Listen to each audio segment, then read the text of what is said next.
Halo semuanya. Jumpa lagi di Naufal Official Channel. Halo Besti, apa kabar? Naufal pernah berpikir, apakah ada teknologi yang bisa simpan ingatan Naufal ke dalam komputer maupun Google Drive? Baiklah, mari kita cari tahu. Selamat menonton. Kapan Naufal bisa simpan ingatan Naufal ke komputer atau Google Drive? Naufal berusia 27 tahun, dan dalam kondisi kesehatan yang cukup baik.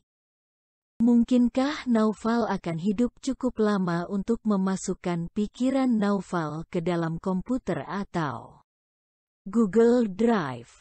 Kita sering membayangkan bahwa kesadaran manusia sesederhana input dan output sinyal listrik dalam jaringan unit pemrosesan, oleh karena itu sebanding dengan komputer. Namun, kenyataannya jauh lebih rumit. Sebagai permulaan, kita sebenarnya tidak tahu berapa banyak informasi yang dapat disimpan oleh otak manusia. 2 tahun lalu, sebuah tim di Allen Institute for Brain Science di Seattle, AS, memetakan struktur 3 dimensi dari semua neuron, sel otak, yang terdiri dari 1 mm kubik.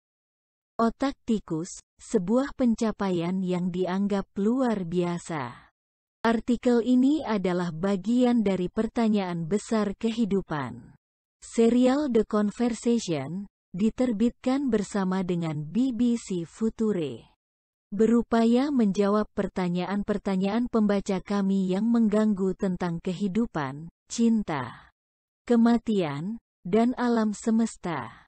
Kami bekerja dengan peneliti profesional yang telah mendedikasikan hidup mereka untuk mengungkap perspektif baru tentang pertanyaan yang membentuk hidup kita.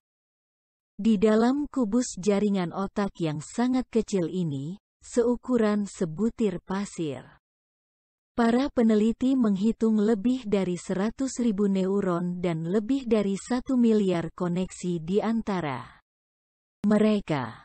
Mereka berhasil merekam informasi terkait di komputer, termasuk bentuk dan konfigurasi setiap neuron dan koneksi, yang membutuhkan penyimpanan 2 petabyte, atau 2 juta gigabyte.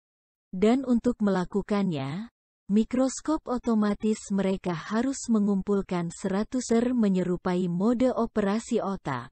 Ia perlu mengakses setiap dan semua informasi yang disimpan dalam waktu yang sangat singkat. Informasi tersebut perlu disimpan dalam memori akses acak, RAM, bukan pada memori tradisional hard disk. Tetapi jika kami mencoba menyimpan jumlah data yang dikumpulkan para peneliti dalam RAM komputer, itu akan menempati 12,5 kali kapasitas komputer memori tunggal terbesar, komputer, yang dibangun di sekitar memori, bukan pemrosesan, yang pernah dibuat. Otak manusia mesan pasir setebal 2 meter di pantai sepanjang 1 kilometer. Sebuah pertanyaan tentang ruang. Jika kita bahkan tidak tahu berapa banyak penyimpanan informasi yang dapat disimpan oleh otak manusia, Besti dapat membayangkan betapa sulitnya mentransfernya ke komputer. Besti harus terlebih dahulu menerjemahkan informasi menjadi kode yang dapat dibaca dan digunakan komputer setelah disimpan. Kesalahan apapun dalam melakukannya mungkin akan berakibat fatal. Aturan sederhana penyimpanan informasi adalah Besti perlu memastikan Besti memiliki cukup ruang untuk menyimpan semua informasi yang perlu Besti transfer sebelum memulai. Jika tidak, Besti harus tahu persis urutan kepentingan informasi yang Besti simpan dan bagaimana itu diatur, yang jauh dari kasus data otak. Jika Besti tidak mengetahui berapa banyak informasi yang perlu disimpan saat memulai, Besti mungkin kehabisan ruang sebelum transfer selesai. Yang dapat berarti bahwa rangkaian informasi mungkin rusak atau tidak mungkin digunakan oleh komputer. Selain itu, semua data harus disimpan dalam setidaknya 2, jika bukan 3, salinan. Untuk mencegah konsekuensi bencana dari kehilangan data potensial. Ini hanya satu masalah.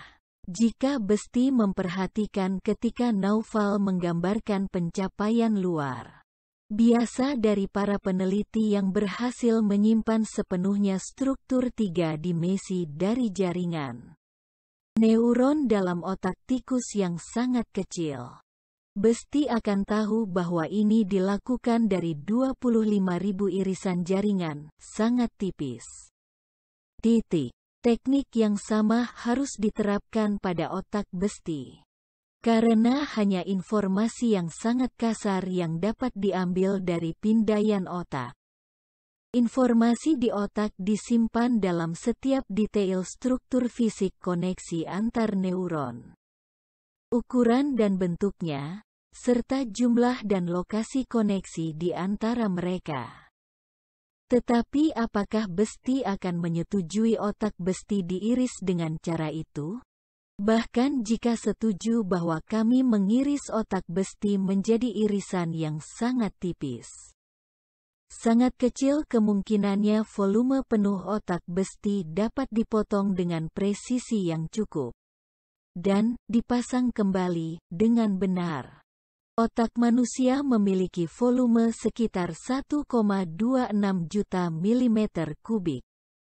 Jika Naufal belum membujuk Besti untuk mencoba prosedur ini, pertimbangkan apa yang terjadi saat mempertimbangkan waktu.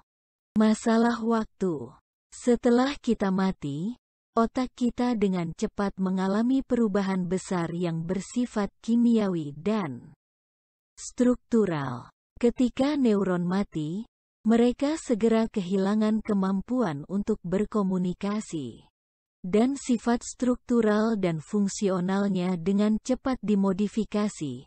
Artinya mereka tidak lagi menampilkan sifat yang mereka tunjukkan saat kita hidup. Tetapi yang lebih bermasalah adalah kenyataan bahwa otak kita menua. Sejak usia 20 tahun, kita kehilangan 85.000 neuron setiap hari. Tapi jangan khawatir, terlalu banyak. Kebanyakan kita kehilangan neuron yang belum menemukan kegunaannya. Mereka belum diminta untuk terlibat dalam pemrosesan informasi apapun. Ini memicu program penghancuran diri, disebut apoptosis. Dengan kata lain, puluhan ribu neuron kita bunuh diri setiap hari. Neuron lain mati karena kelelahan atau infeksi. Ini tidak terlalu menjadi masalah. Karena kita memiliki hampir 100 miliar neuron pada usia 20 tahun. Dan dengan tingkat pengurangan seperti itu, kita hanya kehilangan 2-3% dari neuron kita pada usia 80 tahun. Dan asalkan kita tidak mengidap penyakit neurodegeneratif, otak kita masih bisa mewakili gaya berpikir seumur hidup kita di usia tersebut. Tapi berapa usia yang tepat untuk berhenti, memindai, dan menyimpan? Apakah Besti lebih suka menyimpan pikiran berusia 80 tahun atau yang berusia 20 tahun? Mencoba menyimpan pikiran Besti terlalu dini akan kehilangan banyak kenangan dan pengalaman yang akan menentukan Besti nanti. Tapi kemudian, mencoba mentransfer ke komputer terlalu lambat akan berisiko menyimpan pikiran dengan demensia yang juga tidak berfungsi. Jadi, karena kami tidak tahu berapa banyak penyimpanan yang diperlukan, Kami tidak dapat berharap menemukan cukup waktu dan sumber daya untuk memetakan struktur 3D seluruh otak manusia secara keseluruhan. Sehingga kami perlu memotong besti menjadi jutaan kubus yang sangat kecil dan irisan.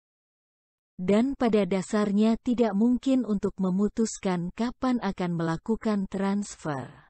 Naufal harap besti sekarang yakin bahwa itu mungkin tidak akan mungkin untuk sementara waktu. Jika pernah, dan jika ya, besti mungkin tidak ingin menjelajah ke arah itu. Tetapi jika besti masih tergoda, Naufal akan melanjutkan. Sebuah pertanyaan tentang bagaimana.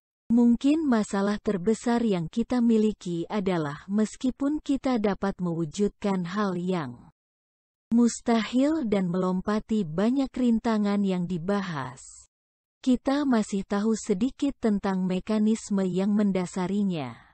Bayangkan kita telah berhasil merekonstruksi struktur lengkap dari 100 miliar neuron di otak Richard Dixon bersama dengan setiap koneksi di antara mereka, dan telah mampu menyimpan dan mentransfer data dalam jumlah yang sangat besar ini ke dalam komputer dalam 3 salinan. Bahkan jika kita dapat mengakses informasi ini sesuai permintaan dan secara instan, kita masih akan menghadapi hal yang tidak diketahui, bagaimana cara kerjanya? Setelah pertanyaan, apa informasi apa yang ada? Dan pertanyaan, kapan waktu yang tepat untuk mentransfer? Yang paling sulit adalah pertanyaan, bagaimana? Jangan terlalu radikal. Kami tahu beberapa hal.